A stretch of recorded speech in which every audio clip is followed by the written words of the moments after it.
বন্ধুরা, এই বাচ্চা মেয়েটি দেখে যে তার ভাই হাতে কিছু নিয়ে কোথায় যেন যাচ্ছে। সে চিন্তা করে আমিও ভাইয়ের সাথে যাব। সে তখন দৌড়াতে লাগে। চারিদিকে অনেক সুন্দর পরিবেশ, অনেক গাছপালা, ঘরবাড়ি, সেখানে অনেক মানুষজনও রয়েছে আর অনেক পশু পাখিও রয়েছে। তার সাথে সেই সুন্দর টিয়া পাখিটিও রয়েছে, সেও তার পিছু পিছু উড়ে উড়ে যাচ্ছে। সে অনেকক্ষণ দৌড়ানোর পর তার ভাইকে দেখতে পায় যে পুকুর ধারে দাঁড়িয়ে রয়েছে। সে তখন পুকুর ধারে যায়, সেখানে গিয়ে দেখে যে তার দাদা মাছ ধরছে। পুকুরের ওই পারে ঝোপের মধ্যে থেকে একটি দুষ্টু ছেলে উঠে ঢেল ছুঁড়ে মারছে।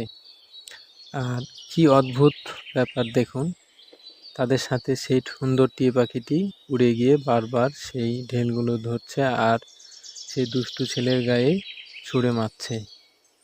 এভাবে তারা অনেকক্ষণ মাছ মারতে থাকে আর সেই ঢেলগুলো বারবার সেই টিয়া পাখিটি সেই দুষ্টু ছেলের গায়ে মারছে, কিন্তু কিছুতেই সেই দুষ্টু ছেলেটি থামছে না।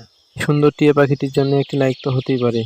আর এরকম আরো সুন্দর সুন্দর ভিডিও পেতে আমাদের চ্যানেলটিকে এক্ষুনি সাবস্ক্রাইব করে পাশে থাকা বেল আইকনটি অন করে দিন। মাছ মারার পর তাদের মাছ ধরা শেষ হলো। আর ভিডিওটি শেষ পর্যন্ত দেখার জন্য সবাইকে অসংখ্য ধন্যবাদ।